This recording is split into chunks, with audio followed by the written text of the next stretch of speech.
गिरिवरधारी।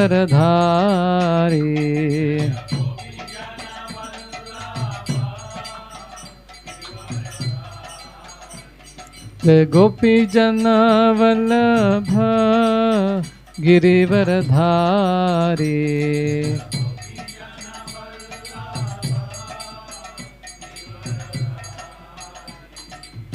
यशोदानंदन ब्रज जनरंजन।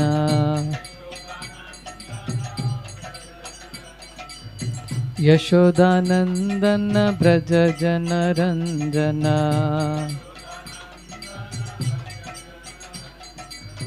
यमुना तीरा वनचारी। यमुना तीरा वनचारी।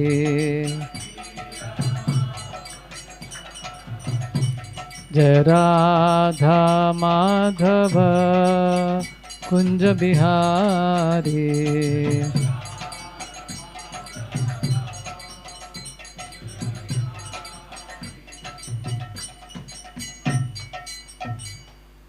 हरि नाम संकीर्तन की जय। ओम अज्ञानतिमिरन्धस्य ज्ञानाञ्जनशलाकाय चक्षुरुन्मिलितं येन तस्मै श्रीगुरवे नमः। श्रीचैतन्यमनोभीष्टं स्थापितं येन भूतले स्वयं रूपा कदा मह्यं ददाति स्वपदान्तिकं।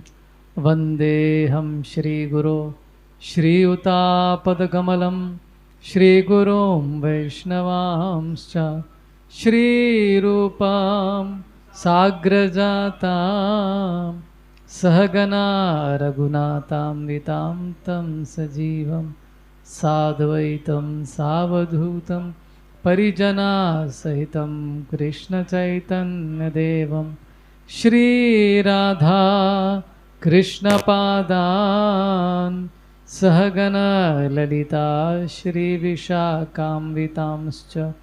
हे कृष्णा करुणा सिंधु दीनबंधु जगत्पते गोपेशा गोपिका कांता राधा कांता नमोस्तुते। तप्त कांचन गौरांगी राधे वृंदावनेश्वरी वृषभानुसुते देवी प्रणमामि हरिप्रिये। नमो विष्णुपादाय कृष्णप्रेष्ठाय भूतले श्रीमते भक्तिवेदांत स्वामिनिते नामिने। नमस्ते सरस्वते देवे गौरवाणी प्रचुरे नमः। जय श्री कृष्ण चैतन्य प्रभु नित्यानंद श्री अद्वैत गदाधर शिवासादि गौर भक्त वृंद। हरे कृष्णा कृष्णा कृष्णा हरे हरे हरे राम राम राम हरे हरे। हरे कृष्णा कृष्णा कृष्णा हरे हरे हरे राम राम राम हरे हरे। हरे कृष्णा कृष्णा कृष्णा हरे हरे हरे राम राम राम हरे हरे। मूकं करोति वाचालं पंगुं लंघयते गिरिं यत्कृपातमहं वन्दे श्रीगुरुं दीनतारिणं परमानन्दमाधवं श्रीचैतन्य ईश्वरम्।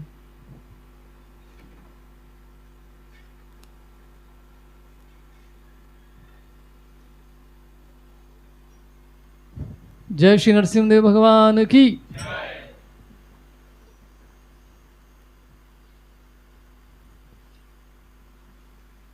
आप सभी का स्वागत है हमारे कांजूर मार्ग के सत्संग प्रोग्राम में। अभी कुछ समय तक ऐसे अलग अलग जगह पे हम प्रोग्राम करते रहेंगे, क्योंकि हमारा जहाँ पे प्रोग्राम होता है जिस हॉल में, उसका कुछ मेंटेनेंस चल रहा है, अभी रिपेयर वर्क चल रहा है।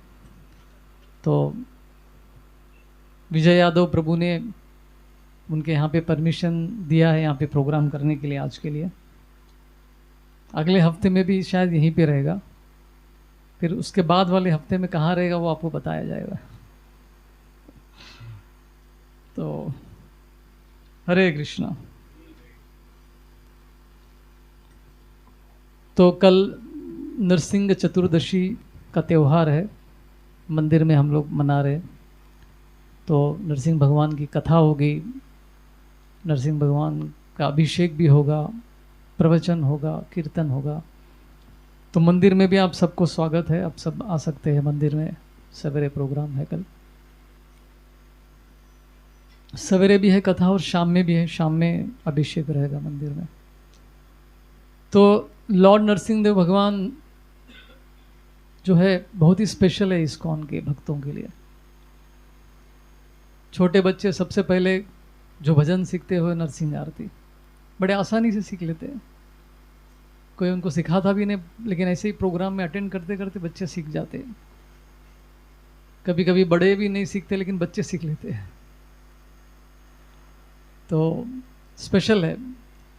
तो श्रील प्रभुपाद ने इस्कॉन में नरसिंह भगवान को एक स्पेशल स्थान है। यहाँ पे हम कृष्ण की भक्ति करते हैं लेकिन नरसिंह भगवान का भी बहुत स्पेशल स्थान है अपने इस्कॉन के मोमेंट में। तो भक्तों को बचाने के लिए, भक्तों को के प्रोटेक्शन के लिए, भक्त लोग जो प्रचार करने के लिए जाते इतना रिस्क लेते हैं, तो प्रभुपाद ने क्या किया, हर कीर्तन के बाद, हर आरती के बाद हम लोग नरसिंह आरती गाते हैं। तो प्रभुपाद ने इसको इंट्रोड्यूस किया इस्कॉन में, इसको एक इम्पॉर्टेंट भाग दिया है। श्रील भक्ति विनोद ठाकुर भी कहते हैं कि हमारे भक्ति में भी बहुत सारी बाधाएं आती है, तो उनसे बचने के लिए भी हम नरसिंह भगवान से प्रार्थना कर सकते हैं, राइट। चैतन्य महाप्रभु जब पहली बार सिंहाचलम गए, आंध्रा में विशाखापट्टनम में एक बहुत सुंदर मंदिर है नरसिंह भगवान का, तो वहाँ पर जब गए तो पहली बार उन्होंने एक स्पेशल भजन गाया, इससे पहले कभी नहीं गाया था। किसी को पता है कौन सा भजन है? जय नरसिम्हा श्री नरसिम्हा, जय जय श्री नरसिम्हा, प्रहलादेशा जय पद्मा, मुख पद्म भृंगा। तो जैसे सिंहाचलम के मंदिर में महाप्रभु पहुँचे तो पहली बार उन्होंने जोर जोर से भजन गाया, भगवान के सामने नृत्य भी किया। तो बहुत ही स्पेशल ये विग्रह है भगवान का, ये मूर्ति है जो हम सबके लिए कृपा करके भगवान जो है इस अद्भुत रूप में हम सबके भलाई के लिए, उद्धार के लिए आए हैं। तो भक्ति में हम सबको पता है कि भगवान की शरण में आना है, भगवान की शरणागति लेनी होती है। लेकिन कैसे भगवान की शरणागति ली जाती है, ये समझने के लिए भगवान के भक्तों के जो चरित्र है वो हमको बहुत मदद करता है। उनसे हम समझ सकते हैं कि भक्ति कैसे की जाती है, भगवान की शरणागति कैसे ली जाती है। तो ऐसे महान भक्तों में एक भक्त है प्रहलाद महाराज। चैतन्य महाप्रभु की लीलाओं में और एक वर्णन भी आता है, जब वो गदाधर पंडित से मिलने जाते थे जगन्नाथपुरी में, टोटा गोपीनाथ के मंदिर में, तो उनके साथ बैठ के घंटों तक प्रहलाद के बारे में वो कथा स्मरण करते थे, पढ़ते थे। वो कहा जाता है कि चैतन्य महाप्रभु ने 100 बार ये पर्टिकुलर पास टाइम डिस्कस किया गदाधर पंडित के साथ। आप में से कितने लोगों ने श्रीमद् भागवतम में ये कहानी पूरी पढ़ी है नरसिंह भगवान का? हाथ ऊपर कर सकते हैं। जो नहीं पढ़े उनके लिए प्रेरणा मिलेगा। बट एनीवे हम सब ने इतना सुना है, सबको कथा तो पता है, लेकिन भागवतम में डिटेल में श्लोक बाई श्लोक इतने ब्यूटीफुल श्लोक है, इतने अद्भुत श्लोक है, काफ़ी डीप उसका मीनिंग भी आता है। तो भगवान के भक्तों के बारे में जब हम चर्चा करते हैं तो उससे हृदय का शुद्धिकरण होता है और हमारे मन में भी जो है एक प्रेरणा मिलती है, हम भी इनके जैसा बनना चाहते हैं, ऐसे भक्त की तरह मुझे भी भक्ति करनी है। जब नारद मुनि, ये कहानी कहाँ स्टार्ट होती है? प्रहलाद नरसिंहदेव भगवान के बारे में युधिष्ठिर महाराज के राजस्व यज्ञ में ये स्टोरी चालू होती है। तो राजस्व यज्ञ से पहले एक स्पेशल सेरेमनी होता है। सबसे पहले एक जो मेन गेस्ट है उनकी आरती की जाती है, उसके बाद राजस्व यज्ञ को स्टार्ट किया जाता है। तो लेकिन ये व्यक्ति किसे बनाए, किसको सेलेक्ट करे, किसको ये पहला आरती दी जाए, इसके ऊपर चर्चा होती है वहाँ पर। तो उस सभा में शिव जी, ब्रह्मा जी, इंद्र आदि देवगण सभी लोग भी आए थे। केवल भूलोक से नहीं, ऐसे नहीं, स्वर्ग से भी काफ़ी लोग आए थे उसमें भाग लेने के लिए, क्योंकि युधिष्ठिर महाराज की ख्याति जो है तीनों लोकों में थी। तो वहाँ पे सभी लोग उपस्थित थे।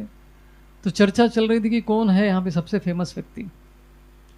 तो भीष्म पितामह जो है वो बता दे कि कृष्ण को देना चाहिए।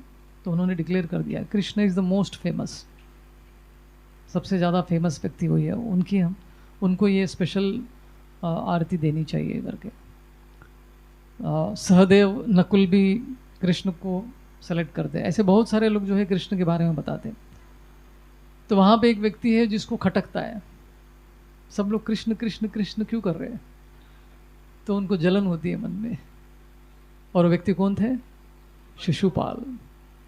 तो शिशुपाल क्रोधित हो गए, आप सब लोग इस ग्वाल बाल के बारे में क्यों इतना बोल रहे हैं, इसके अंदर तो कुछ भी गुण नहीं है, मैं बताता हूँ इसके अंदर कितने अवगुण हैं। तो वो एक एक करके लिस्ट बताते रहते, गाली पे गाली देते रहते।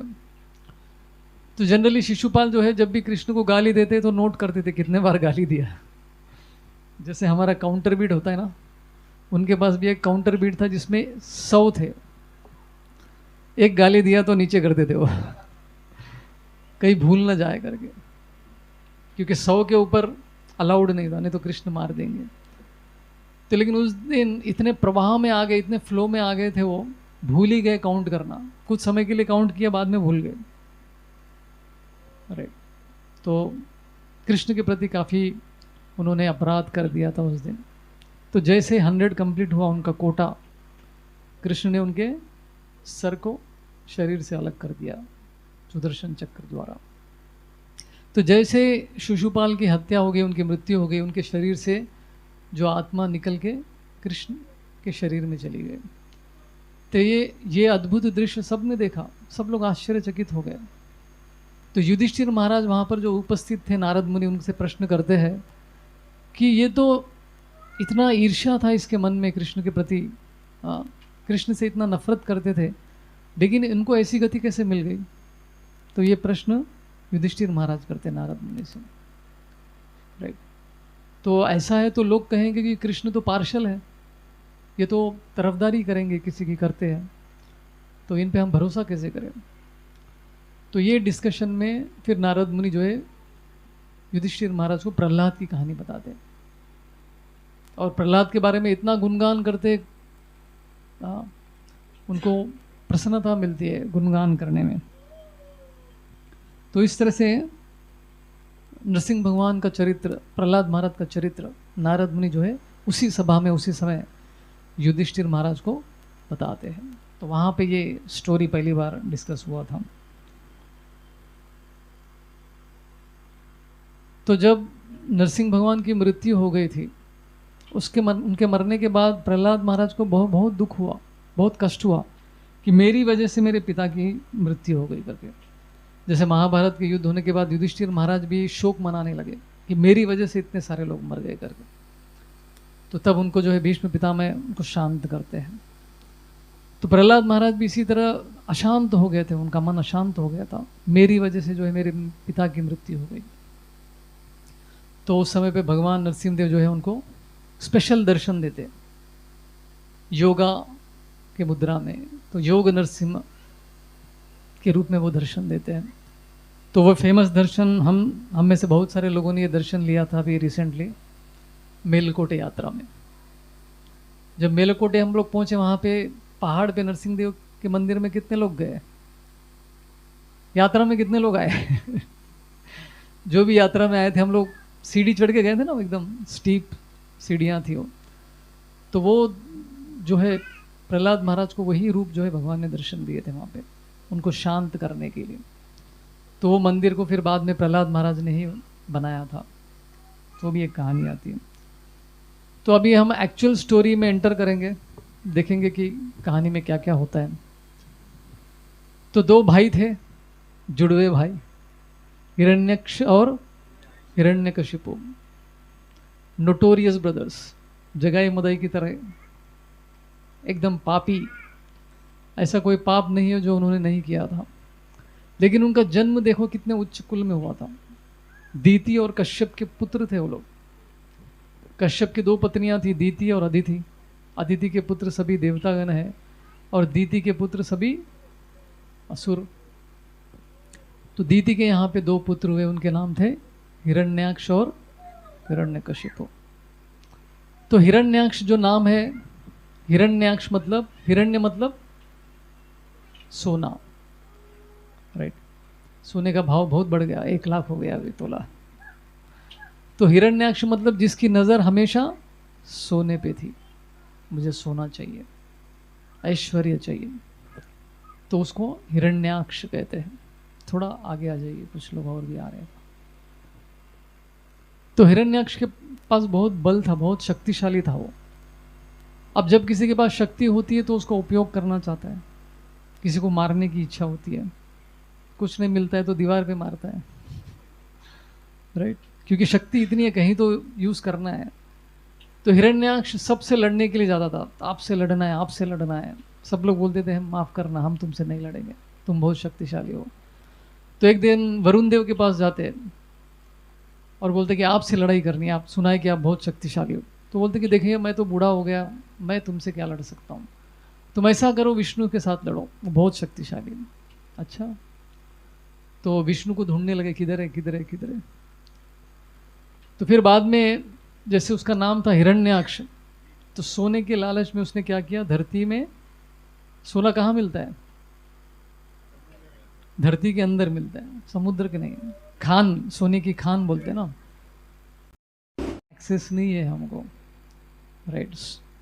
सोने का तो पहाड़ ही है, ब्रह्मांड के बीच में जो सोने का पहाड़ है वो कौन है, कौन सा पहाड़ है, मेरू पर्वत, पूरा सोने का बना हुआ है, लेकिन हमको दिखाई नहीं देता है वो, एक्सेस डिनाइड। तो ये धरती में जो है खुदाई करने लगे, इतना खुदाई करने लगे कि धरती जो है अपने ऑर्बिट में से नीचे गिर गया, इम्बैलेंस हो गया। वो इतना शक्तिशाली था वो व्यक्ति की धरती भी हिल गई। तो नीचे गर्भोदक के समुद्र में वो गिर गई। फिर बाद में ये बड़ा ही आवाज़ अच्छा ही था। तो सब लोग त्राही त्राही मच गया ब्रह्मांड में कि देखो धरती अपने ऑर्बिट से अलग हो गई, नीचे समुद्र में गिर गई, तो उसको बचाने के लिए कौन आएगा। तो तभी भगवान ने एक अद्भुत अपना रूप धारण किया, और वो सुंदर रूप कौन सा है, वराहदेव। वराहदेव भगवान की। तो वराहदेव आए, और शुकर, शुकर मतलब उर्दू का वर्ड नहीं है ये, क्या था ये, अच्छा मैं समझा कि हिरण्याक्ष दीवार पे मार रहा है क्या ऐसा ही लगा वो। हमको नरसिंहदेव भगवान को प्रकट करना है, हिरण्याक्ष को नहीं करना है।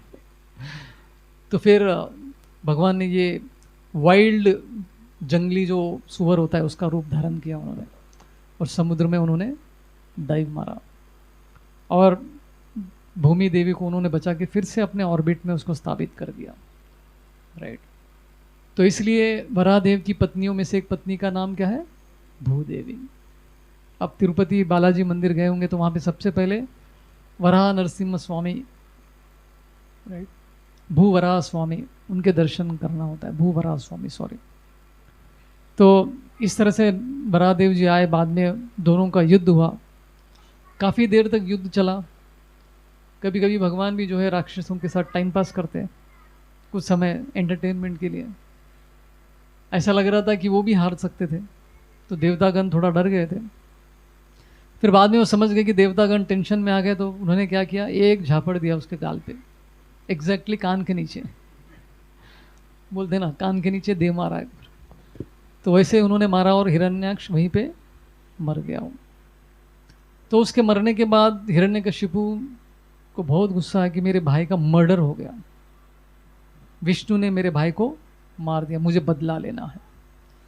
तो बदला लेने का, और उसने ये नहीं देखा कि हिरण्याक्ष कितना बेकार आदमी था, कितना पापी व्यक्ति था, उसने क्या क्या गलतियां की वो उस पर नज़र नहीं थी उनकी। बस भगवान विष्णु ने इनको मार दिया, मुझे विष्णु को मारना है। तो ये उद्देश्य से जो है वो ब्रह्मांड में सबको त्रास देने लगा, सबको परेशान करने लगा। लेकिन उससे पहले जो हिरण्याक्ष की पत्नियां थी वो लोग सब रो रहे थे, पति मर गया, पति मर गया। उनकी माँ भी रोने लगी कि बेटा मर गया करके। तो शांति नहीं हो रहे थे वो, उसके अंतिम संस्कार भी नहीं कर रहे थे वो। तो उनको शांत करने के लिए हिरण्यकशिपु उनको लेक्चर देते हैं भगवत गीता के ऊपर। कौन लेक्चर दे रहा है? हिरण्यकशिपु। तो ये आज के कलयुग के ऐसे लोग हैं जो गीता के 700 श्लोक पाठ करते हैं, सुनाते भी, लेकिन उसका मतलब पता नहीं होता और अपने जीवन में उतारने का प्रयत्न भी नहीं करते। तो हिरण्यकशिपु जो है उसको गीता पर कोई, शास्त्र पर कोई भरोसा नहीं था, लेकिन यहाँ पे उपयोग क्यों कर रहा था वो? भाई के पत्नियों को शांत करने के लिए, राइट। तो हिपोक्रेसी है, अंदर कुछ बाहर कुछ। तो वो लोग कैसे तो शांत हो गए काफ़ी स्टोरी बताने के बाद। फिर उसके बाद हिरण्यकशिपु ने क्या किया? अगर विष्णु को मारना है तो उनको मारने का एक ही तरीका है, देवतागण को मारना पड़ेगा। उनको तकलीफ देंगे तो विष्णु को तकलीफ होगा। और देवतागण को तकलीफ कैसे दिया जा सकता है? यज्ञ रोक कर। तो जब ब्रिटिशर्स पहली बार यहाँ पर आए थे भारत में, लॉर्ड मैक्यूले जो पहली बार यहाँ पर आए थे, उन्होंने देखा कि भारत का संस्कृति जो है बहुत पावरफुल है, बहुत शक्तिशाली है। इसको तोड़ना, इस पर भारत पर राज्य करना इतना आसान नहीं है। तो उसने वही किया जो हिरण्यकशिपु ने किया था। क्या किया था हिरण्यकशिपु ने? ब्राह्मणों को तकलीफ देना, साधु संतों को तकलीफ देना, यज्ञ रोकना, दान धर्म के कार्यों को रोकना, राइट। जो दान कर रहे थे उनको मारना, इस तरह के सभी कार्यों को उसने बंद करवा दिया ताकि वैदिक संस्कृति पर आघात हो जाए। देवतागण परेशान हो जाएंगे तो विष्णु भी परेशान हो जाएंगे। तो इस तरह से मैं विष्णु को आराम से, आसानी से मार सकता हूँ। तो ये पूरे प्लान के साथ वो पूरे ब्रह्मांड में जो है सबको कष्ट देने लगा। अभी हिरण्यकशिपु का मतलब क्या है? इसमें भी हिरण्य आता है। हिरण्य मतलब सोना। कशिपु का मतलब क्या आता है? सॉफ्ट बेड, नरम गद्दी। क्या क्या एडवर्टाइजमेंट आता है आजकल, गद्दियों का बहुत आता है ना। आराम से सोने के लिए आप ये गद्दी यूज कीजिए। तो हिरण्यकशिपु मतलब क्या है? सोने का लालच और भौतिक जगत में एंजॉय करने का लालच। ये दोनों का रूप हिरण्यकशिपु था, राइट। तो फिर बाद में उसके मन में विचार आया कि अभी विष्णु को मारने के लिए मुझे शक्तियाँ थोड़ा बढ़ाना पड़ेगा, थोड़ा जिम वगैरह जाना पड़ेगा मुझे, उसको हराना है तो लेकिन उस समय पे जिम वगैरह नहीं जाते थे लोग, तपस्या करते थे। तो हिरण्यकशिपु जो है तपस्या करने के लिए निकल गया जंगल की ओर। तो मनुष्य जन्म का उद्देश्य है तपस्या करना। तो देखिए हिरण्यकशिपु जो है, मनुष्य जन्म का उद्देश्य क्या है? उसी पर काम करने के लिए निकले, लेकिन उनका उद्देश्य गलत था। शक्तियां प्राप्त करनी थी, भगवान को प्राप्त नहीं करना था, राइट। तो इसके लिए वो निकले। तपस्या भी 3 गुणों में होता है, सत्वगुण, रजोगुण और तमोगुण में होता है। सत्वगुण का तपस्या क्या होता है? भगवान को प्रसन्न करने के लिए होता है। रजोगुण का तपस्या क्या होता है? शक्तियां प्राप्त करने के लिए, खुद के लिए, दुनिया को दिखाने के लिए, देखो मैं कितना शक्तिशाली हूँ। वो रजोगुण की तपस्या है। तमोगुण में जो खुद के शरीर को तकलीफ देकर जो तपस्या करते हैं, तो इनका तपस्या क्या था? रजोगुण और तमोगुण से भरा हुआ था हिरण्यकशिपु को तपस्या। तो तपस्या के लिए निकले। अभी बहुत सारे लोग ये प्रश्न करते हैं कि ऐसे राक्षस के घर में इतना अच्छा बच्चा कैसे जन्म लिया? प्रहलाद जैसा इतना सर्वगुण संपन्न या ऐसा लड़के का जन्म कैसे हो गया? हमारे बहुत सारे भक्तगण हैं, उनके घर में प्रहलाद का जन्म नहीं होता है। यहाँ हिरण्यकशिपु के घर में ऐसे कैसे हो गया प्रहलाद का जन्म? तो इसके पीछे कहानी आती है, जब हिरण्यकशिपु वन में जाते हैं तपस्या करने के लिए, तो नारद मुनि वहाँ पहुँच जाते हैं। उसी पेड़ के ऊपर बैठे रहते, एक तोते का रूप धारण करके, जिसके नीचे हिरण्यकशिपु तपस्या कर रहे थे। तो वो किसके लिए तपस्या कर रहे थे? ब्रह्मा जी को प्रसन्न करने के लिए। ओम नमो ब्रह्मदेवाय, इस तरह का मंत्र जाप कर रहे थे। तो लेकिन तोते के रूप में जो नारद मुनि ऊपर बैठे थे, वो बीच बीच में क्या कर रहे थे? भगवान का नाम ले रहे थे, नारायण नारायण नारायण नारायण, कंटिन्यूसली वो जप कर रहे थे ऊपर बैठ के। तो हिरण्यकशिपु को इतना डिस्टर्बेंस हो गया, क्या नारायण नारायण मेरे कान में जा रहा है, मेरा शत्रु है, उसका नाम मैं नहीं सुनना चाहता। तो बहुत डिस्टर्ब हो गए, फोकस नहीं कर पाया अपने तपस्या में। तो काफ़ी ट्राई किया, काफ़ी ट्राई करने के बाद नहीं हो रहा है, तो वो तपस्या छोड़ के घर चले गए थे, बाद में ट्राई करेंगे। तो इस तरह घर वापस आ गए। तो उनकी पत्नी कयादू पूछती है कि यार इतना जल्दी हो गया आपका तपस्या?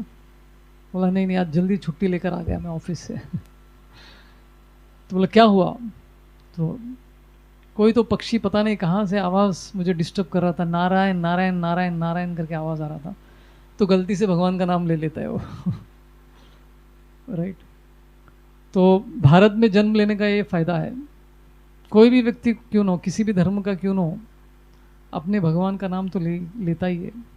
किसी का नाम राम है, किसी का नाम कृष्ण है, तो सबको लेना ही पड़ेगा नाम। तो इस तरह से अनजाने में जो है, न चाहते हुए भी हिरण्यकशिपु नारायण नारायण का नाम जप करता है, और उसके मन में वही चलता रहता है। डिस्टर्बेंस इतना हो जाता है ना, नारायण नारायण नारायण करके। मुझे याद है जब मैं बेस में रहता था, इधर IIT पवई में ही हमारा एक बेस हुआ करता था, तो सवेरे 4 बजे 4:15 को उठना पड़ता था हमको। तो 4 बजे एक भक्त जो है हरे कृष्ण मंत्र का एक ट्यून लगा देते थे सबको उठाने के लिए। वो ट्यून चलता रहता था, और हम नींद में वो ट्यून सुनते थे हरे कृष्णा का। माधव प्रभु का वो फेमस ट्यून है, हरे कृष्णा करके एक ट्यून है ना, हरे कृष्णा। तो ये ट्यून चलता रहता था, और 15 मिनट तक वो ट्यून सुनते सुनते सोते थे हम लोग। लेकिन ऐसा सुनने से क्या हुआ, दिन भर ऑफिस में भी वही ट्यून गुनगुनाता रहता था मैं। तो हिरण्यकशिपु का भी हालत ऐसा ही हुआ था कुछ।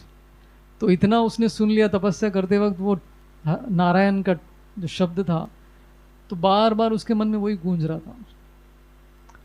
तो ऐसे स्थिति में जब वो अपने पत्नी के साथ संभोग करते हैं, तो उसी समय पे प्रहलाद कयादू के घर में उनका प्रवेश होता है। तो अनजाने में उनके घर में क्या हुआ, गर्भधान संस्कार हो गया। राइट।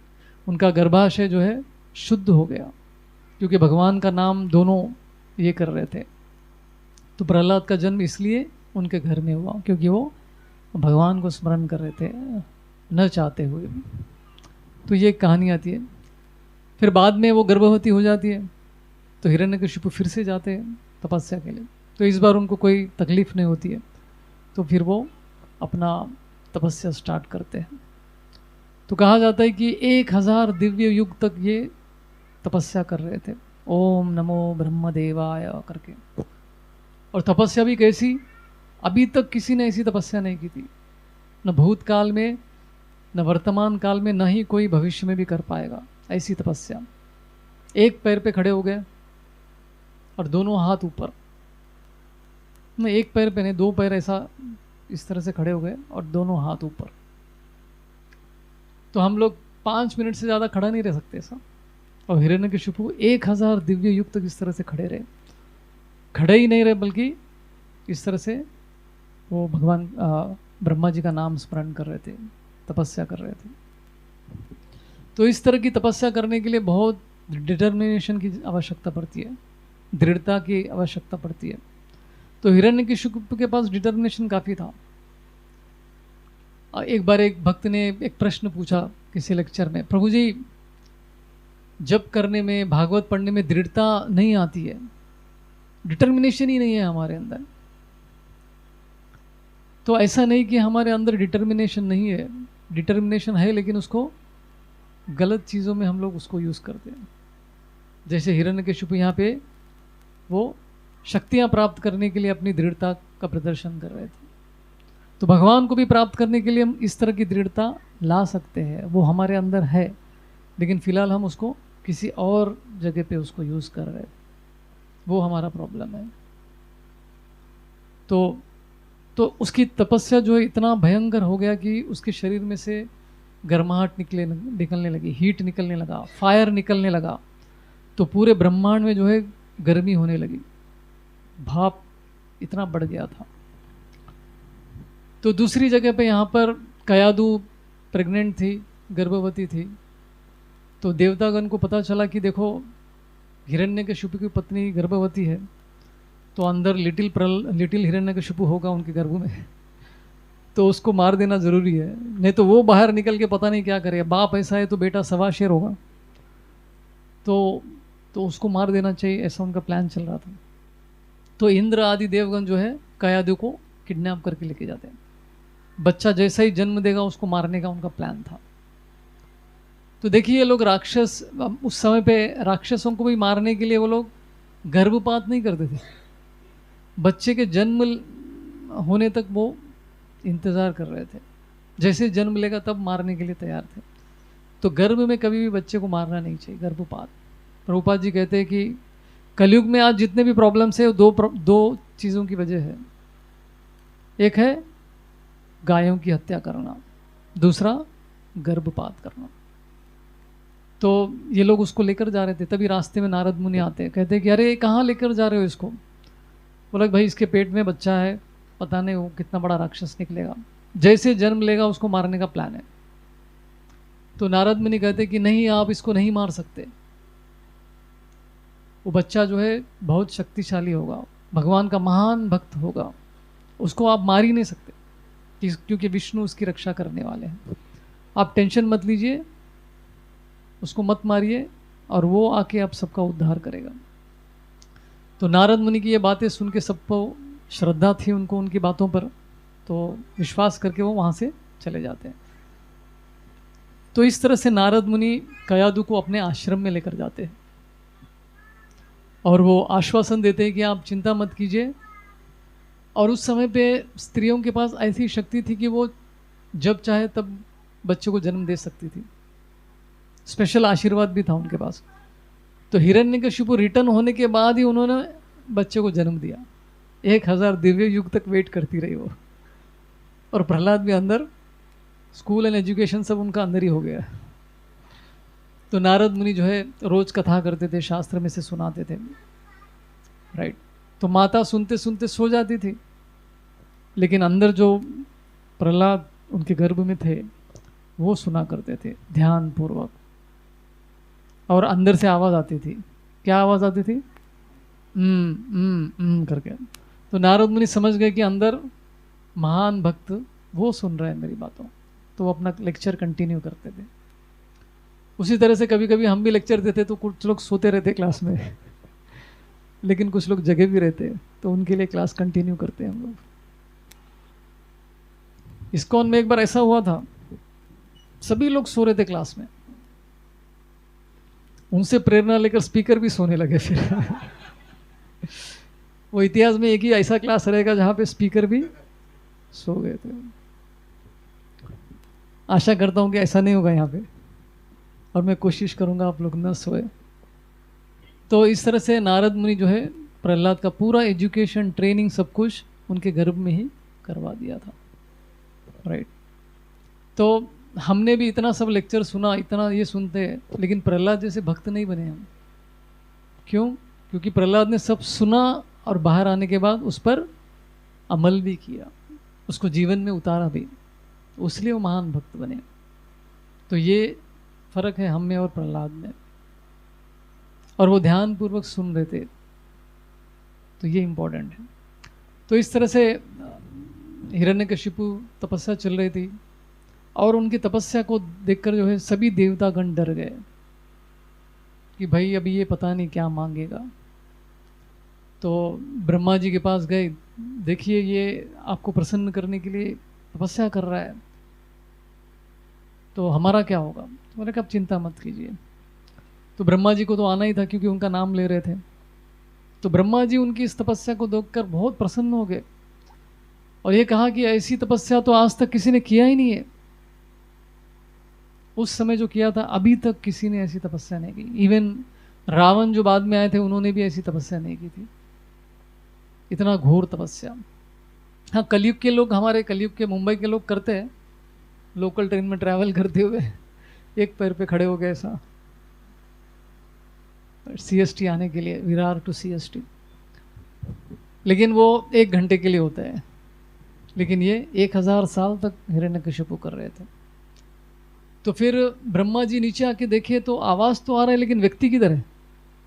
हिरण्यकशिपु दिखाई नहीं दे रहा था उनको। तो इतने समय से वो तपस्या कर रहे थे कि उनके पूरे शरीर को चींटियों ने खा लिया था। उनका जो बाहर जो मांस था सब खा लिया, केवल हड्डी का एक ढांचा था उनका, और उनका शरीर पूरा कवर था किससे? उसको क्या बोलते हैं? दीमक, एंट हिल बोलते हैं इंग्लिश में। कभी कभी आप जंगल में दिखता है आपको, तो एंट हिल से वो पूरा कवर्ड हो जाता है, उसके अंदर से आवाज आता रहता है, उसके अंदर से वो हीट निकलता रहता है। तो ब्रह्मा जी समझ गए कि वो इसके अंदर है, तो केवल हड्डी का ढांचा हो गए थे वो, शरीर का पूरा मांस ऊपर का सब कुछ कीड़ों ने खा लिया था। तो फिर ब्रह्मा जी जो है अपने कमंडलों में से जो दिव्य उनका जो पानी था वो छिड़क दिया उनका, और जो है हिरण्यकशिपु फिर से तंदुरुस्त शरीर के साथ वो बाहर आ गया। तो इतने वज्र की तरह उनका शरीर हो गया था, स्ट्रांग एकदम, कोई भी अस्त्र उनको भेद नहीं कर सकता था, इतने पावरफुल बन गए थे वो। तो फिर ब्रह्मा जी को दंडवत करते और उनको धन्यवाद देते कि आप आए, कृपया मुझे वर दीजिए। एक्चुअली ब्रह्मा जी खुद ही पूछते कि बोलो आपको क्या वर चाहिए। तो ये देवतागण का ये कंडीशन है, आप देवताओं को प्रसन्न करेंगे तो वो आपको वर देंगे ही।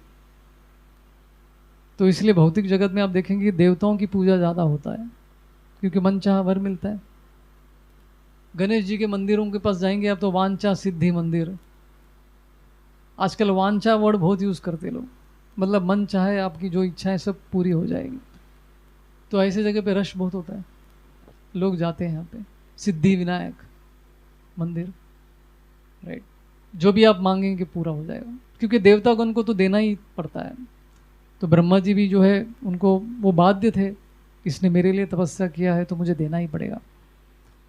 तो हिरण्यकशिपु जो हमेशा राक्षस पूछते हैं एक चीज़ के लिए, वो क्या है? मुझे अमर बनना है।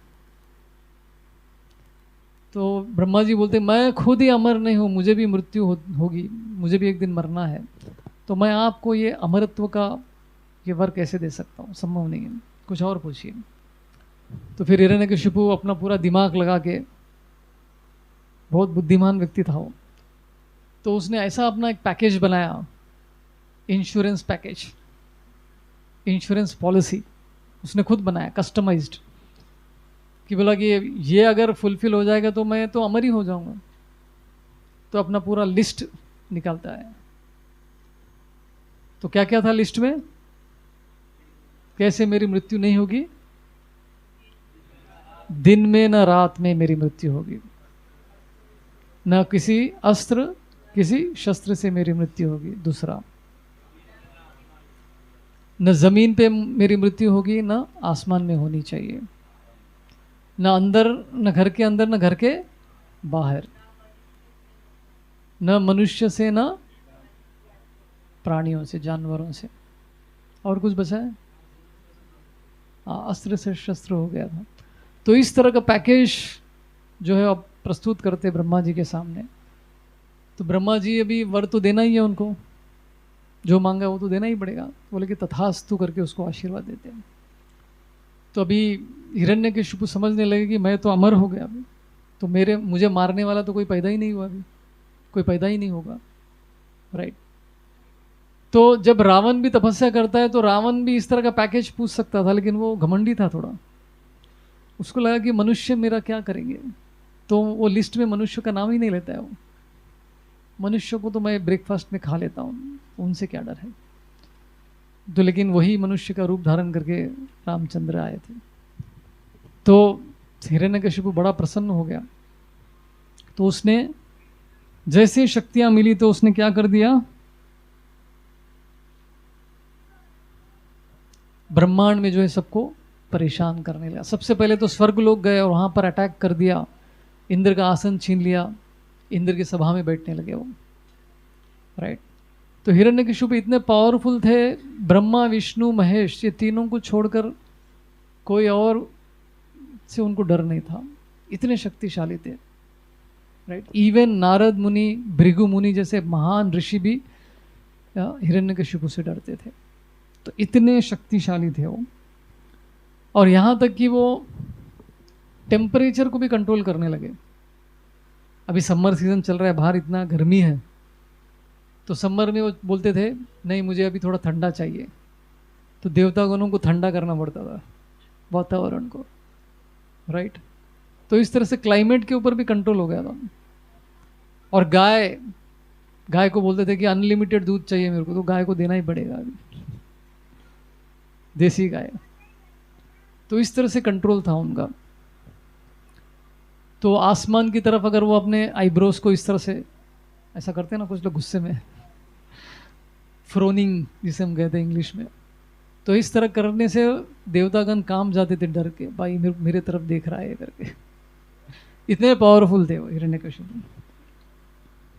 और जो समुद्र के अंदर जो ज्वेल्स होते, क्या बोलते हैं, रत्न वगैरह होते, तो समुद्र जो है ज़्यादा रत्न देने लगी डर के मारे। तो धरती भी जो है अपना उपजाऊ बढ़ाने लगी डर के मारे।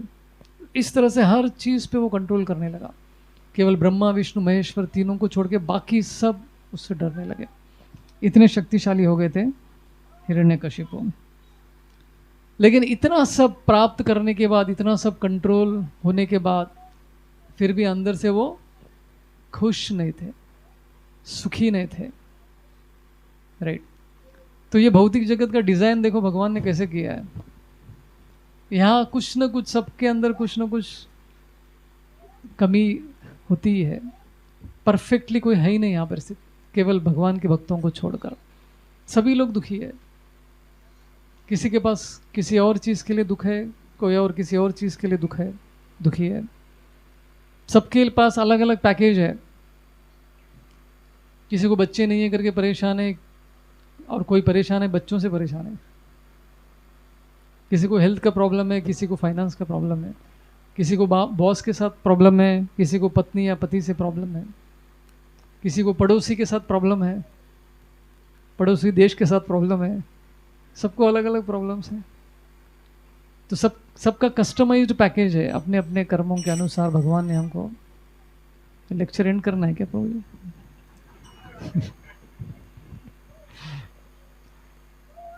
या मुझे जगाने के लिए था? तो इस तरह से देवतागण भी डरने लगे कि भाई हिरण्यकशिपु तो और ज़्यादा, पहले से भी ज़्यादा पावरफुल हो गए। अभी पता नहीं है क्या, हमारा तो सब कुछ छीन लिया, बेघर हो गए सब। तो सब लोग ब्रह्मा जी के पास गए, बोले कि आपने क्या गड़बड़ कर दिया, ऐसा वर दे दिया, देखो आप कितना परेशान कर रहा है।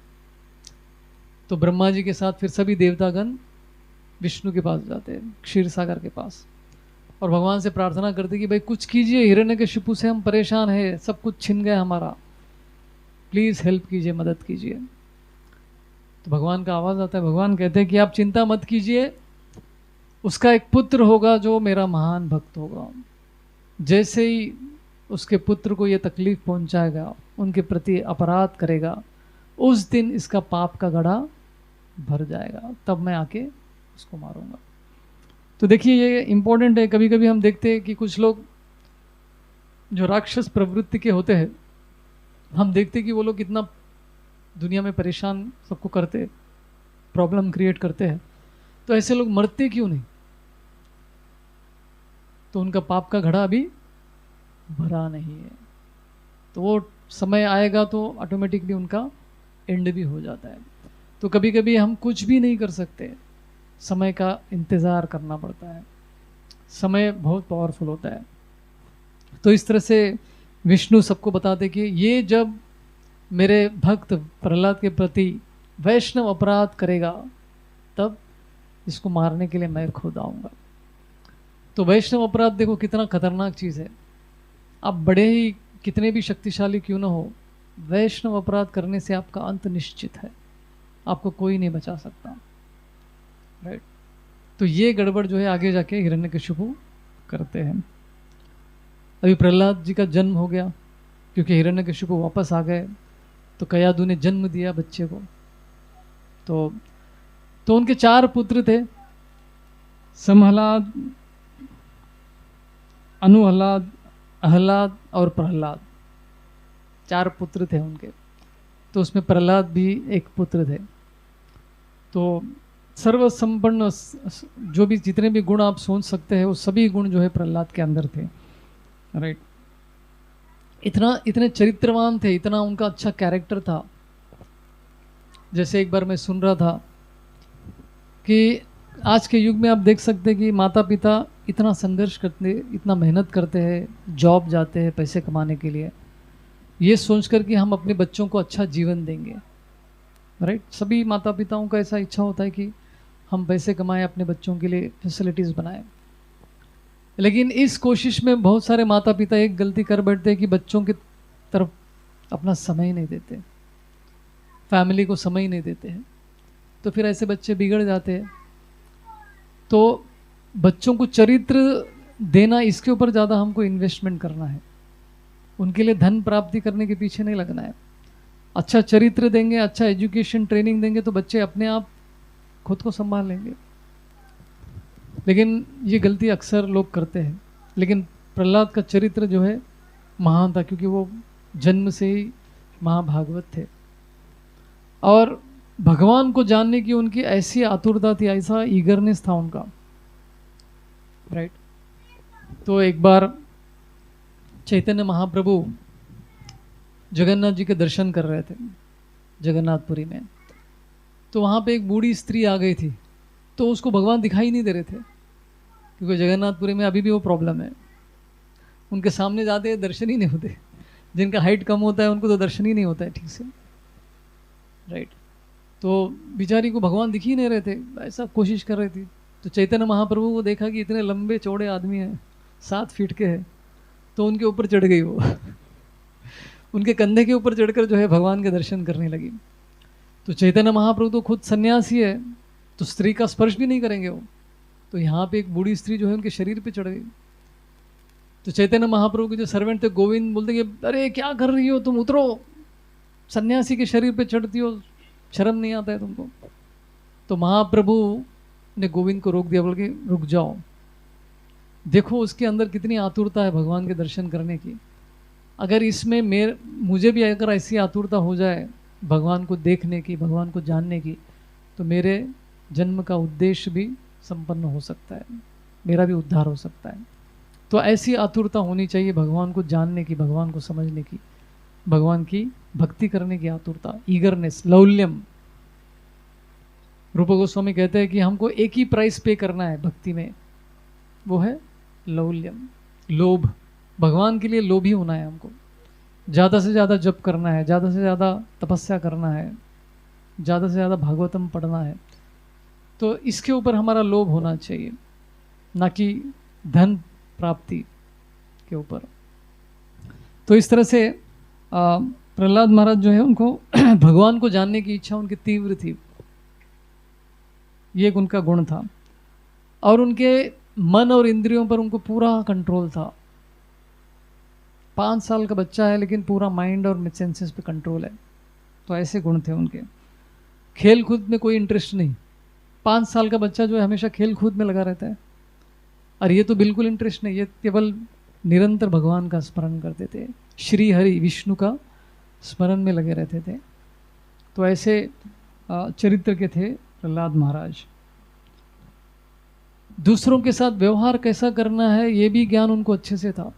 बड़ों के साथ, अपने साथी इक्वल्स के साथ अपने से जूनियर जो है छोटों के साथ, उनके साथ व्यवहार कैसा करना है उसका ज्ञान पूरा था उनके पास।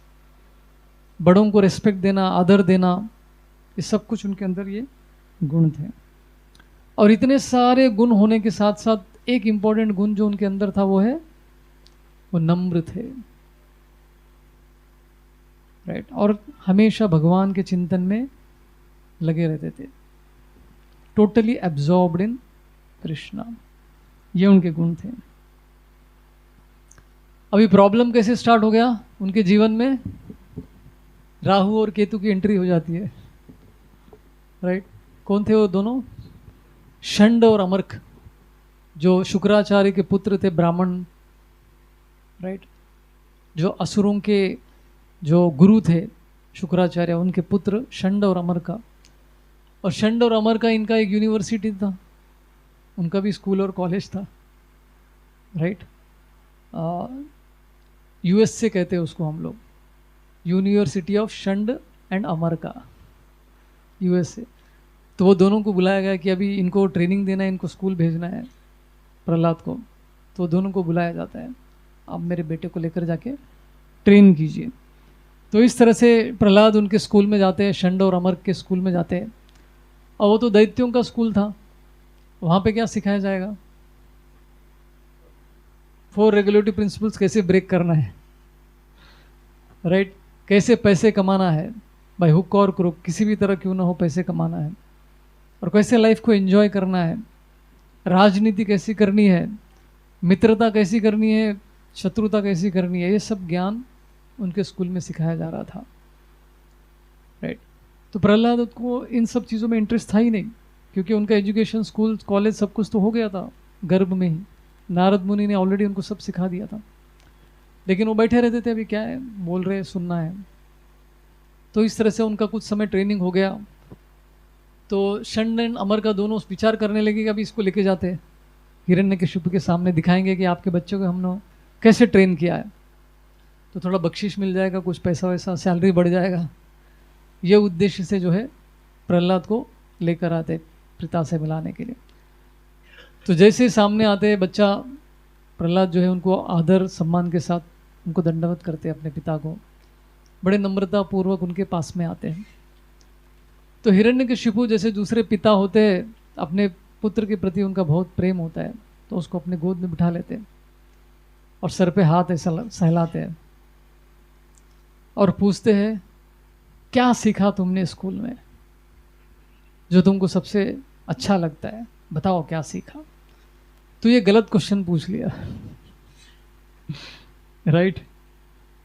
तो अभी प्रहलाद महाराज छोटे बच्चों को आप क्वेश्चन करेंगे, बता स्कूल में क्या सीखा, बताओ अंकल को बताओ। घर में कोई आता है तो बच्चे ऐसे ही, माँ बाप ऐसे ही बोलते हैं ना बच्चे को, सुनो सुनो। तो बच्चे माता पिता ज़्यादा से ज़्यादा ये सोचते कि बच्चा जॉनी जॉनी व्हाट पप्पा बोलेगा, right, twinkle twinkle little star बोलेगा। लेकिन प्रहलाद ने कुछ और ही बोल दिया। तो वो सुन के वो हिरण्यकशिपु जो है शौक में चले जाते हैं।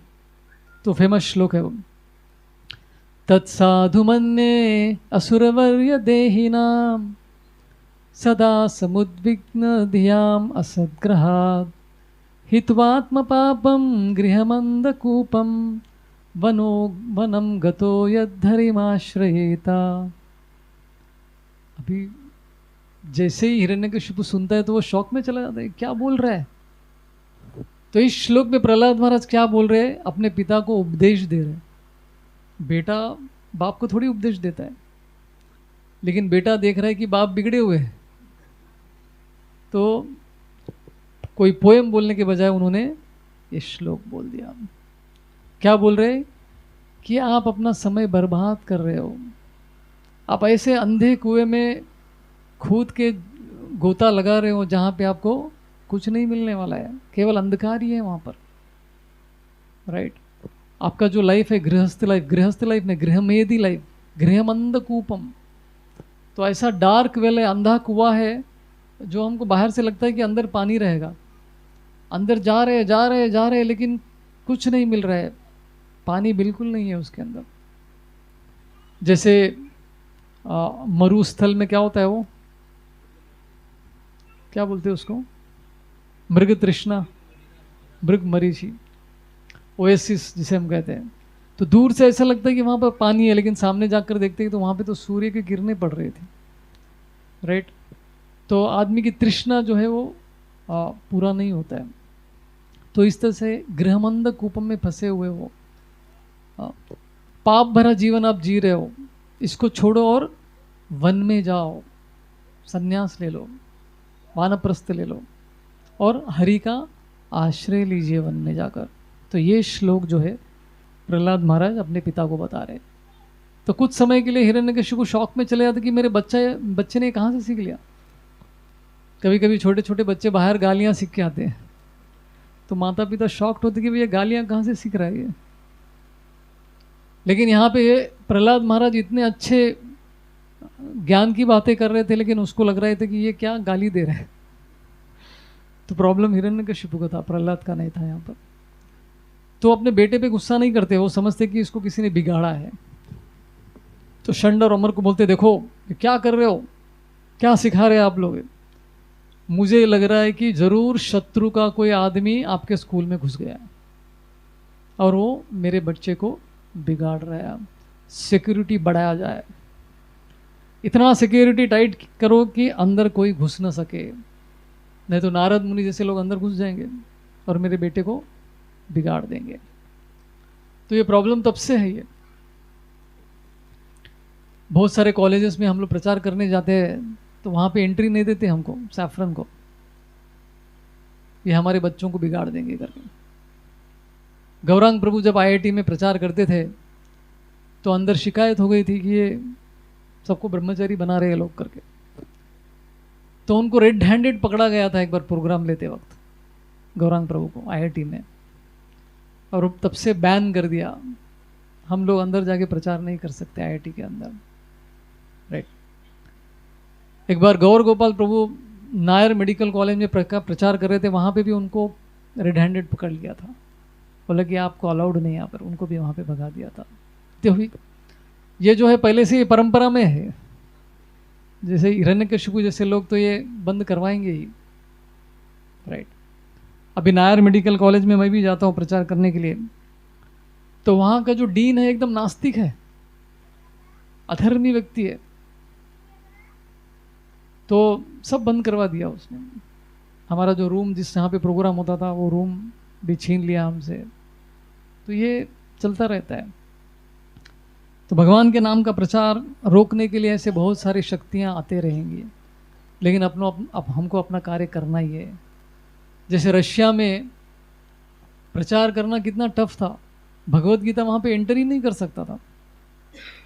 पहला जो भगवत गीता प्रभुपाद का रशिया में कैसे गया, उसके पूरा रोमांचक स्टोरी है वो, कैसे अपना पहला भगवत गीता रशिया के अंदर गया। स्टोरी कभी और डिस्कस करेंगे। श्याम सुंदर प्रभु कैसे उसको लेकर गए छुपा कर अंदर। तो बाद में वो एक कॉपी मिलने के बाद सब लोग हाथ से कॉपीज बनाने लगे वहाँ पे छुपा के। उन्होंने एक अंडरग्राउंड में एक प्रिंटिंग प्रेस में भगवत गीता छापने लगे। तो इस तरह से रशिया में प्रचार हुआ, छुपकर सब करते थे। जब मैं बहुत साल पहले आश्रम में एक ईरान से एक भक्त आए थे, मुस्लिम थे वो। तो हमने पूछा कि भाई आप तो मुस्लिम हो, आप कैसे भक्ति करते हो वहाँ पे मुस्लिम कंट्री में? बोला एकदम छुप के। उनके घर में घर वाले सभी भक्त हैं, तो आपके रिश्तेदार आएंगे तो क्या करेंगे? उनके घर में ऑल्टर भी है जगन्नाथ जी का। तो उनका ऑल्टर कैसा है, ऐसा लगेगा कि दीवार के अंदर कुछ तो है। उनको ही मालूम है कैसे खोलना है उसको, सीक्रेट ऑल्टर। तो इस तरह से छुप छुपा के डर के वहाँ पे भक्ति कर रहे लोग। तो अपने भारत में तो ऐसा कुछ डर भी नहीं है, फिर भी भक्ति करना इतना आसान नहीं है, राइट। तो इस तरह से आप गृह में भी मत बनो, आप हरि का आश्रय लीजिए, वन में जाइए, भक्ति कीजिए करके बेटा अपने पिता से बता रहे। तो पिता का तो ईगो होता है, इतने आसानी से कोई एक्सेप्ट नहीं करते हैं। तो षंड और अमर बोलते चिंता मत कीजिए, आपके बच्चों को फिर लेकर जाएंगे, हम फिर से ट्रेन करके लेकर आएंगे। बोला ठीक है ठीक है। तो फिर से जो है सेकंड टाइम फिर से वो स्कूल जाते प्रहलाद षंड और अमर के साथ। और इस बार षंड और अमर इतना गुस्सा करते प्रहलाद के बाद, ये तुमने कहाँ से सीखा, हमने तो नहीं सिखाया तुमको, तुमने कहाँ से सीख लिया। तो उसको डांटने लगते प्रहलाद को, चेतावनी नहीं देते कि अगर अंदर कोई आए तो हमको बताना, हाँ ऐसा गड़बड़ बिल्कुल नहीं करने का। तो उसको वो डराते हैं।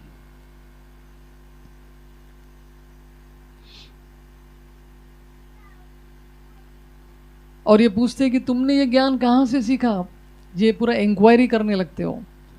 तो प्रहलाद कहते हैं कि प्रहलाद महाराज अपने गुरु का नाम कभी नहीं लेते हो, कि नारद मुनि ने मुझे सिखाया करके रिवील नहीं करते हो। बोलते कि आप मुझे क्या सिखा रहे हैं, आप सिखा रहे कि मित्रता कैसी करनी है, शत्रुता कैसी करनी है, राजनीति कैसी करनी है, धर्म अर्थ काम, इसके बारे में समझा रहे हैं। मुझे इसमें कोई इंटरेस्ट नहीं है, राइट। मुझे तो मेरे गुरु ने सिखाया कि सबके अंदर एक ही जो दिव्य वस्तु होता है वो है आत्मा है। जीवे रे स्वरूप होए कृष्ण रे नित्यदास, एकत्वम का ज्ञान मुझे सिखाया गया। और आप ये क्या सिखा रहे हैं मुझे, ये मेरा मित्र है, वो मेरा शत्रु है, ये सब गड़बड़ है। तो इस तरह से वो बताने लगते हैं। और एक इंटरेस्टिंग चीज़ बताते हैं वो प्रहलाद महाराज षंड और अमर को, कि मैं हरि के प्रति तुम्हारी भक्ति कहाँ से आई। तो प्रहलाद महाराज कहते हैं कि जैसे मैग्नेट होता है, मैग्नेट को क्या बोलते हैं, चुंबक, चुंबक होता है, और जो आयरन के पीसेस होते हैं, लोहे के टुकड़े होते हैं, तो चुंबक के पास अगर लोहे के टुकड़े रखेंगे तो क्या होगा, एकदम खींच के चिपक जाता है। तो प्रहलाद महाराज कहते हैं कि उसी तरह से मैं श्री हरि का नाम सुनते ही उनकी तरफ खींचा चला आता हूँ। तो इसके ऊपर बहुत सारे बॉलीवुड के गाने भी हैं,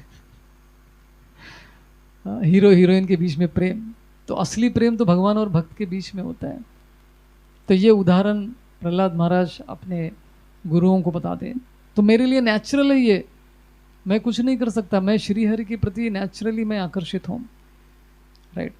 तो ये होता है जो वृंदावन में जो लोग होते हैं उनकी चेतना ऐसी होती है, स्पॉन्टेनियस भक्ति जिसे हम कहते हैं। दो तरह की भक्ति होती है, रागानुगा भक्ति और साधना भक्ति। तो हम लोग जो कर रहे हैं वो क्या है, साधना भक्ति। साधना भक्ति मतलब हमको कोई इंटरेस्ट नहीं, हमको कोई इच्छा नहीं है, जबरदस्ती हम लोग कर रहे हैं माला, क्योंकि हमने सुना है करने से लाभ होगा। तो सवेरे उठने को तकलीफ होता है, माला हाथ में लेने को तकलीफ होता है, मंदिर जाने को तकलीफ होता है, सत्संग जाने में तकलीफ होता है, कि केवल एक ही चीज़ अच्छा लगता है वो है प्रसाद, बाकी सब तकलीफदायक ही लगता है।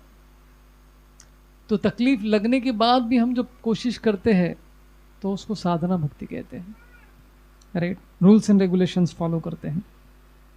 रागानुगा भक्ति में कैसा होता है कि कब मंदिर जाने को मिलेगा, कब मुझे जप करने को मिलेगा। तो इस तरह की आतुरता होती है जो प्रहलाद के अंदर थी, जो गोपियों में थी, जो ब्रजवासियों में देखने को मिलता है। नेचुरल भक्ति, उनको किसी को बोलने की आवश्यकता नहीं पड़ती है, स्वाभाविक उनके अंदर ये भक्ति होती है। तो टाइम कितना हो रहा है, काफ़ी टाइम हो गया एक्चुअली। आज नरसिंह देव भगवान अपीयर होंगे कि नहीं मालूम नहीं कहानी में। 9:20 हो रहा है, थोड़ा फास्ट फॉरवर्ड कर लेते हैं।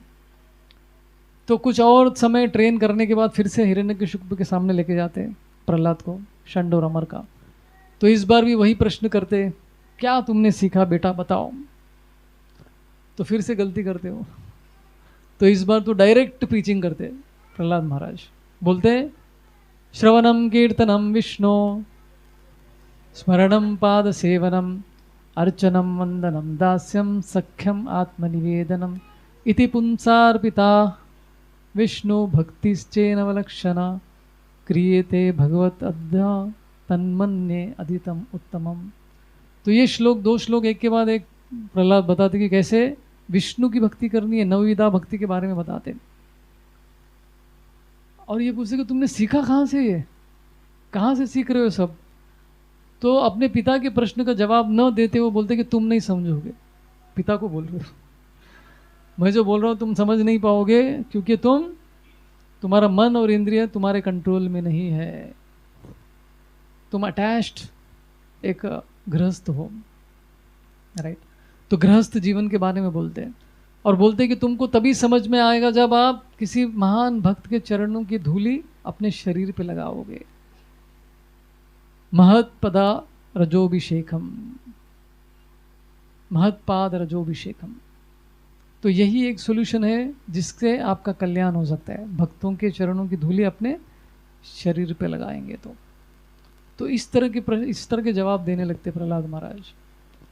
तो अभी उनकी तो मुंबई के लैंग्वेज में क्या बोलते हैं उसको, सटक जाती है, माँ जी सटक ली। अभी वो कंट्रोल नहीं कर पाते हिरण्यकशिपु। ये तो बहुत ज़्यादा बिगड़ गया, मैं तो समझा कि किसी ने कुछ बोल दिया, लेकिन ये तो कुछ ज़्यादा ही हो गया। राइट। तो गृहस्थ जीवन के बारे में भी बहुत उपदेश देते हैं प्रहलाद महाराज। राइट। तो ये सुनकर जो है उनका फ्यूज उड़ जाता है, वो टेंशन में आ जाते हैं कि ये क्या चल रहा है मेरे बेटे के साथ। तो अकेले में एक दूसरे रूम में चले जाते हैं हिरण्यकशिपु। वहाँ पे जाके विचार करने लगते कि क्या हो गया मेरे बेटे को, मेरे साथ क्या चल रहा है ये। फिर उनके मन में एक विचार आता है, एक श्लोक उनके दिमाग में आता है, और वो श्लोक क्या होता है कि अगर आपके शरीर में कहीं पे इन्फेक्शन है तो क्या करना चाहिए, उसको काटना चाहिए अगर आपके शरीर को बचाना है तो प्रहलाद जो है मेरे कुल के लिए इन्फेक्शन बन गया है, इसको काटना ही एकमात्र हल है। देखो पिता अपने पुत्र के बारे में इस तरह से विचार करने लगते हैं। तो आके फिर वो ऑर्डर देते हैं कि मेरे बेटे को मार दो। तो प्रहलाद को मारने के लिए अलग अलग तरीके अपनाते, आप सबको पता है कि कैसे उनको हाथी के नीचे कुचल कर मारने का प्रयत्न करते हैं, गरम गरम कढ़ाई में जो तेल है उसमें डाल के मारने का प्रयत्न करते हैं, सर्पों के बीच में डाल देते हैं, विष पिलाने का प्रयत्न करते हैं, अग्नि में जलाने का प्रयत्न करते हैं। राइट। पहाड़ के ऊपर से उनको गिराने का प्रयत्न करते हैं, समुद्र में उनको फेंकने का प्रयत्न करते हैं, लेकिन हर बार श्री हरि आकर उनको बचा लेते हैं। तो जितने भी बार उनको मारने का प्रयत्न कर रहे थे उस समय पे प्रहलाद क्या कर रहे थे, मुझे बचाओ करके नहीं बोल रहे थे, केवल विष्णु का स्मरण कर रहे थे। बदले में मुझे बचाओ करके कभी उन्होंने विचार नहीं किया।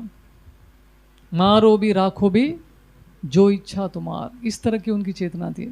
ए भगवान, आपको मुझे मारना है तो मार दीजिए, बचाना है तो बचाइए, आपकी इच्छा, मैं तो केवल आपकी भक्ति करूंगा। राइट।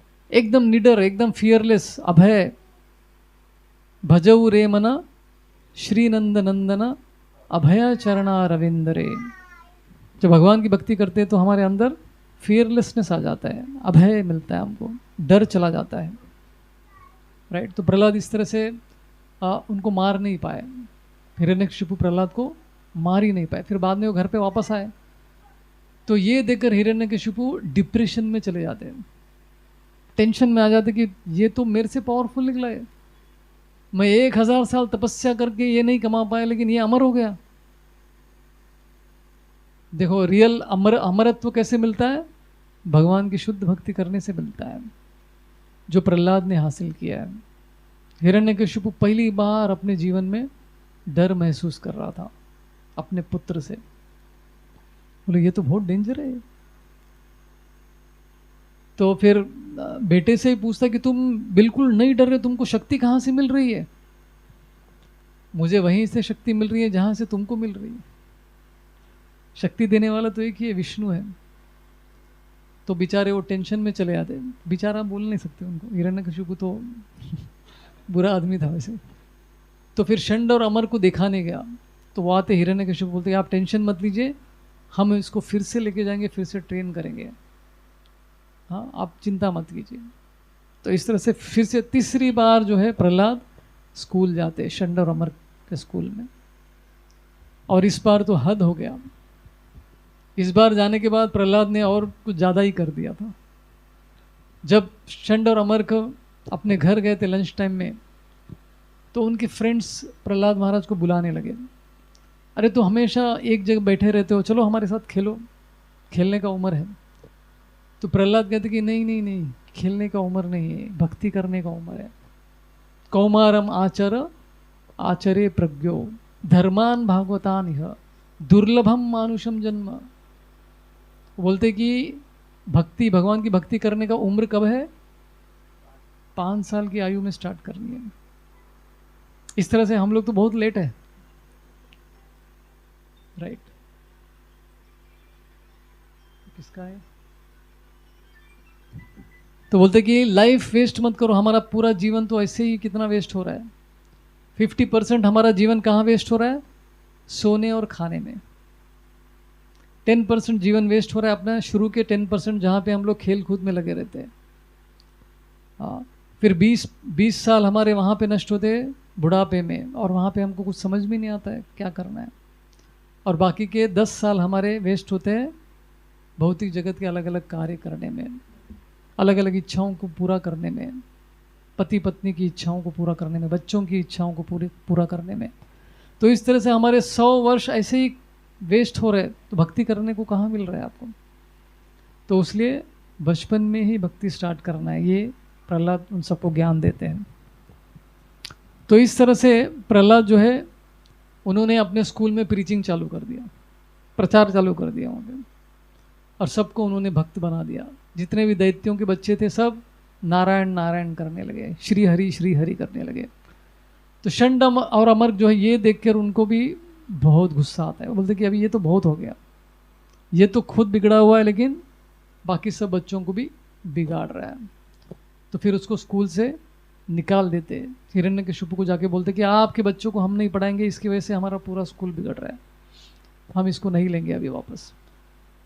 तो इस बार फिर अभी हिरण्यकशिपु को बर्दाश्त के बाहर हो जाता है और बोलने लगते कि तुमको क्या लग रहा है, तुमको तुम्हारा विष्णु आके बचाएगा?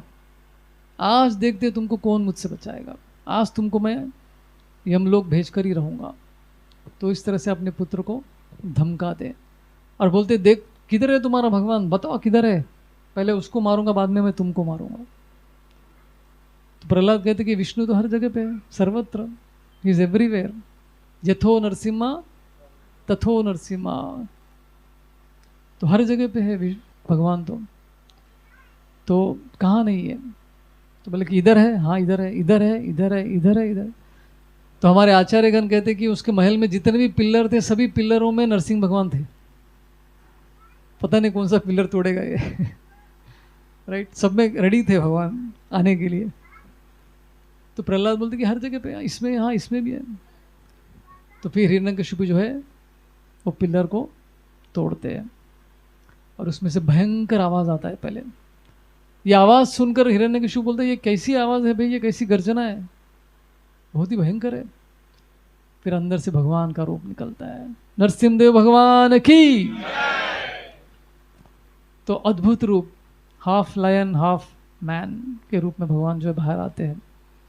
तो पहले तो उनके रूप को स्टडी करता रहता है वो हिरण्यकशिपु। बोले ये कौन है भाई, ये कौन सा स्पीशीज है, ब्रह्मा जी के 84 लाख योनि में तो नहीं है, कुछ तो अलग ही है। तो लेकिन उसके अंदर डर नहीं लगता, उसको लगता कि मैं तो उनको आराम से मार दूंगा, जबकि उनके सामने मच्छर की तरह था वो।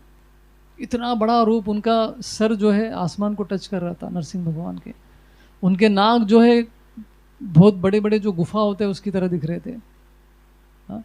उनकी जबान जो है ऐसा हिल रहा था इधर उधर, जैसे तलवार हिलती है ना, दोनों साइड में जो धार होती है वो तलवार जैसा हिलता है वैसा हिल रहा था उनका, राइट। तो उनके पूरे शरीर, उनके सुंदर रूप के बारे में वर्णन आता है। उनका गला जो है एकदम स्ट्रॉन्ग एंड शॉर्ट ऐसा था, वक्षस्थल उनका बड़ा था, राइट। और उनके कितने हाथ थे? 16 हाथ के साथ वो आए, 8 हैंड्स 8 हैंड्स। तो भयंकर रूप के साथ भगवान का प्राकट्य हो गया। तो हिरण्यकशिपु विचार करता है कि ये तो ना मनुष्य दिख रहा है ना जानवर दिख रहा है ये तो उसको डाउट आता है कि मैंने जो वर मांगा उसमें से तो एक चला गया अभी, कि मैंने बोला कि ना मुझे मनुष्य मार सकेगा ना जानवर, ये तो दोनों भी नहीं है। तो उसके लिस्ट में से एक निकल गया, लेकिन फिर भी उसको लगा कि बाकी तो है ना, बाकी मुझे बचाएगा। तो जो है युद्ध करने लगता है। कहा जाता है कि एक हाथी एक शेर के साथ लड़ाई चल रही है, राइट। हिरण्यकशिपु की तुलना जो है हाथी के साथ की गई है यहाँ पर। तो दोनों के बीच में लड़ाई चल रही है और भगवान के हाथ में जो शस्त्र थे वो सब विचलित हो रहे। भगवान हमको यूज करो, हम मारना चाहते हैं उसको। तो भगवान बोलते कि नहीं, मैं इसको, एक वर है, मैं इसको नहीं मार सकता शस्त्र के साथ, तो आपका कोई काम नहीं है इधर। तो सभी शस्त्र गायब हो गए और भगवान के नाखून में चले गए, क्योंकि भगवान तो नाखून के साथ ही मारने वाले हैं, तो हम उनके नाखून में चले जाते हैं। तो सभी शस्त्र जो है उनके नाखून में चले गए और दोनों का युद्ध चल रहा है। ऊपर देवतागण सब देखने के लिए आए मैच, युद्ध में कौन जीतेगा, लेकिन वो छुप छुप के देख रहे थे, बादल के पीछे छुप कर देख रहे थे। क्यों? अगर हिरण्यकशिपु ने गलती से देख लिया और गलती से वो बच गया तो हमको तो मारेगा वो, तो बेचारे डर डर के देख रहे थे। तो फिर दोनों का युद्ध चल रहा है, तो काफ़ी समय तक जो है भगवान उनके साथ टाइम पास करते हैं। नरसिंहदेव भगवान का जन्म कौन से टाइम पे हुआ? दोपहर के समय पे हुआ। दोपहर में तो उसको मार नहीं सकते क्योंकि वर था उसके पास, न सुबह न रात को मार सकते हैं। तो भगवान जो है दिन न दिन में न रात में, तो शाम के समय के लिए नरसिंहदेव भगवान जो है वेट कर रहे थे। तो जैसे ही शाम हो गया, एक बार तो हिरण्यकशिपु गायब हो गया, दिखाई ही नहीं दे रहा था वो। तो नरसिंह भगवान ढूंढ रहे कहाँ गया कहाँ गया, तो उनके नाखून में फंस गया था वो। तो विचार कीजिए भगवान के नाखून कितने बड़े थे। तो हिरण्यकशिपु एकदम छोटा था उनके सामने, उनके रूप के सामने, फिर भी उसको इतना ओवर कॉन्फिडेंस था कि मैं जीतूंगा, मैं उनको मार पाऊंगा करके। तो काफ़ी समय शाम तक जो है भगवान उसके साथ लड़ते हैं। फिर सही समय आने के बाद संध्या के समय पे वो एग्जैक्टली महल के बीचों बीच, दरवाजे के एक पैर इधर दरवाजे के एक पैर उधर रख के, न दिन में न रात में, न घर में न बाहर, न ऊपर न नीचे, एकदम बीच में अपने पैरों के ऊपर उसको लेकर उसको ऑपरेशन कर देते हैं। ऑपरेशन सक्सेसफुल, पेशेंट डेड, ऐसा ऑपरेशन नरसिंह भगवान ने कर दिया। और उनका पेट फाड़ने के बाद उनके जो आंती थी, उनके जो इंटेस्टाइन्स थे, भगवान उसमें कुछ तो ढूंढ रहे थे, सब इंटेस्टाइन्स बाहर निकाल रहे थे। सोचिए कितना भयंकर वो दृश्य रहेगा, पूरा इंटेस्टाइन्स बाहर निकाल रहे हैं। क्यों? वो ढूंढ रहे थे कि प्रहलाद किधर है, प्रहलाद इधर से ही जन्म हुआ ना उसका, इसका ही पुत्र है, तो उसके अंदर वो ढूंढ रहे थे प्रहलाद किधर है करके। तो ये डरावना उनका रूप देख के सभी देवता भी डर गए एक्चुअली।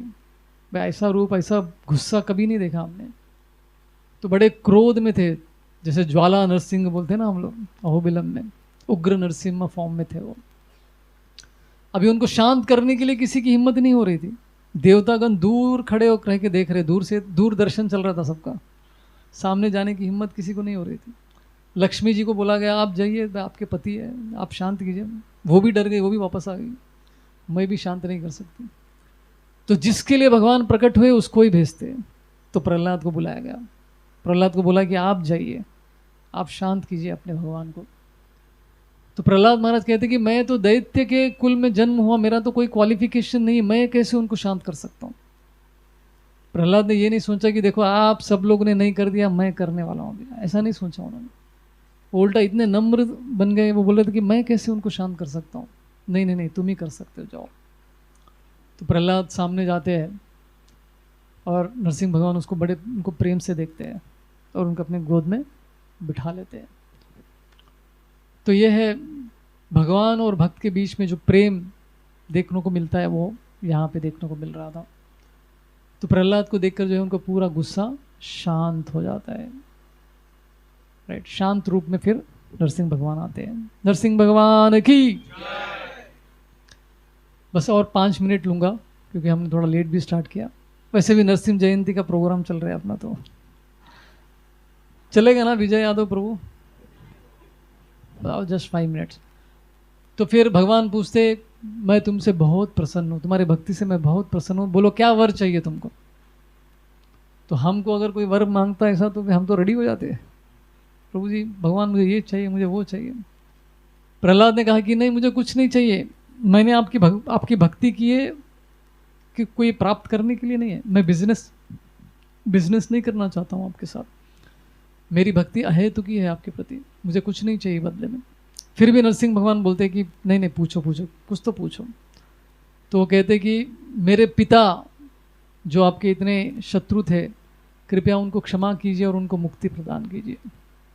तो ये सुनकर नरसिंहदेव भगवान हंसने लगते हैं, बोले ये क्या वर मांग रहे हो, ये तो ऑलरेडी हो चुका है, तुम जैसा भक्त जिस कुल में जिसका जन्म होगा उसके 21 पीढ़ियों का मैं उद्धार करूंगा, सबको मुक्ति दे दूंगा।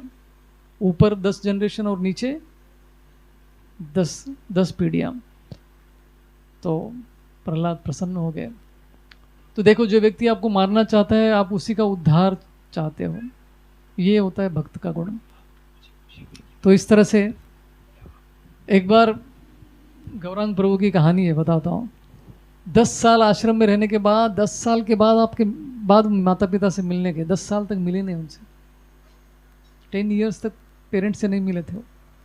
तो 10 साल होने के बाद जब गए मिलने के लिए, गोविंद प्रभु के साथ गए थे वो उनके घर पे। तो गोविंद प्रभु ने वहाँ पे नरसिंह देव भगवान का लेक्चर दिया, सेम स्टोरी बताया उन्होंने। तो लास्ट में स्टोरी सुनने के बाद गौरांग प्रभु का एक कजिन ब्रदर वो आया उनसे मिलने के लिए। बोला, आपने कहा कि कुल में अगर एक कोई व्यक्ति भक्ति करता है तो 21 पीढ़ियों का उद्धार हो जाता है, तो बहुत अच्छी बात है। और गौरांग प्रभु को देख के बोलना कि आप करते रहो भक्ति, हमारा भी उद्धार हो जाएगा, हम नहीं करेंगे। तो इसका मतलब क्या है कि वो लोग भक्ति भी नहीं करेंगे तो उनका उद्धार हो जाएगा। इसका ये मतलब है कि भगवान जो है आपसे कनेक्टेड जितने भी लोग हैं उन सबको भगवान भक्ति करने का बार बार मौका देते रहेंगे। एक दिन तो वो अपना लेंगे और ऐसे उनका उद्धार हो जाएगा, राइट। तो ये है एक सुंदर सा जो लास्ट में आता है। वन लास्ट स्टोरी जहाँ पे एक नरसिंह भगवान के एक भक्त का स्टोरी है। एक बार एक ब्राह्मण भगवान के भक्त भी थे, वो वन में गए भगवान की पूजा करने के लिए, भगवान के लिए तपस्या करने के लिए वन में गए। तो वहाँ पे एक शिकारी था, उन्होंने देखा कि एक ब्राह्मण देव यहाँ पे जंगल में आ रहे। तो पूछे कि आप कौन हो और किस लिए आया हूँ। तो मैं बोला कि मैं भगवान को ढूंढने आया हूँ, ब्राह्मण कहते हैं। तो शिकारी ने पूछा कि आपके भगवान दिखते कैसे। मेरे भगवान जो है आधा शरीर उनका शेर की तरह है, आधा शरीर मनुष्य की तरह है। तो शिकारी सोचने लगा कि ऐसा तो जानवर मैंने कभी देखा ही नहीं, मैं तो जंगल में रहता हूँ, ये कौन से जानवर भगवान के बारे में आप बोल रहे हैं, ऐसा तो कोई हो ही नहीं सकता है। नहीं नहीं, ऐसे भगवान है, मैं उनकी पूजा करने की, उनको ढूंढने के लिए आया हूँ। बोला ठीक है। तो शिकारी ने बोला कि अरे मुझे भी मदद करनी चाहिए, ब्राह्मण की, अच्छा व्यक्ति है। तो एक काम करता हूँ, मैं आपके भगवान को ढूंढता हूँ, मैं मिल गए तो आपको लेकर मैं उनको आता हूँ आपके पास में। तो ये ब्राह्मण भी सोचने लगा कि ये क्या मूर्खता वाली बातें कर रहा है। बोला ठीक है ठीक है। तो लेकिन शिकारी बहुत सीरियस था वो, तो ऐसे जानवरों को ढूंढ रहा था वो जंगल में। तो कंटिन्यूसली पूरा दिन इसी रूप के बारे में वो सोच रहा था, ऐसा जानवर किधर रहेगा, ढूंढ रहा था। तो शाम हो गया और ब्राह्मण को ये भी कहता है कि अगर मैं ढूंढ नहीं पाऊंगा तो मैं आत्महत्या कर लूंगा, लेकिन मैं तुमको लाकर ही दूंगा। तो शाम हो गई, रात का समय भी होने लगा, तो वे ढूंढ ही नहीं पाए, ऐसा कोई मिला ही नहीं उनको। तो वो आत्महत्या करने के लिए तलवार से अपने सर को काटने के लिए रेडी हो जाते। तो जैसे ही काटने जाते नरसिंह भगवान सामने प्रकट हो जाते। जय नरसिंह भगवान की। तो शिकारी देख के बोलता, अरे सच में ऐसा जानवर है क्या। वो तो जानवर ही सोच रहा अभी भी, उसको पता ही नहीं ये भगवान है करके। तो बोला कि चलो चलो मेरे ब्राह्मण के पास तुमको लेके जाना है। तो बोला ठीक है लेके जाओ। तो नरसिंह भगवान के गले में रस्सी डाल देता है, और जैसे जानवर को लेके जाते हैं ना, जैसे गाय को लेके जाते हैं, ऐसा गले में रस्सी डालकर ये खींचते हुए नरसिंह भगवान को लेके जा रहा है जंगल से, इस ब्राह्मण से मिलवाने के लिए। तो ब्राह्मण के सामने आया, बोला देखो मैं तुम्हारा जानवर लेकर आया। बोला किधर है, मुझे तो कुछ नहीं दिख रहा है। अरे तुमको कैसे नहीं दिख रहा है, मुझे दिख रहा है तो तुमको तो दिखना ही चाहिए। तो नरसिंह भगवान के तरफ देख के बोलता है कि अरे आप उनको दिख नहीं रहे क्या। नहीं नहीं नहीं, मैं केवल आपको ही दिख रहा हूँ। राइट। तो ऐसी श्रद्धा जब हमारे हृदय में भी आएगी तो हमको भी नरसिंह भगवान के दर्शन हो जाएंगे। ऐसे बहुत सारे अद्भुत स्टोरियाँ हैं, इस्कॉन में भी बहुत सारे स्टोरियाँ हैं नरसिंह भगवान के, कैसे नरसिंह भगवान ने अपने भक्तों को बचाया है अलग अलग परिस्थितियों में। राइट।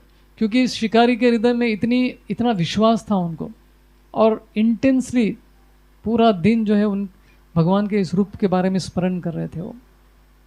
तो इसलिए भगवान जो है प्रकट हो गया अपने भक्त के सामने। हरे कृष्णा। नरसिंह चतुर्दशी महामहोत्सव की। नरसिंहदेव भगवान की, प्रहलाद महाराज की, श्रील प्रभुपाद की, निताय गौर प्रेमानंदे। हरे कृष्णा। तो यहीं पे हम लोग विराम देते हैं। अभी ऑलरेडी बहुत लेट हो चुका है, तो हम क्विकली कीर्तन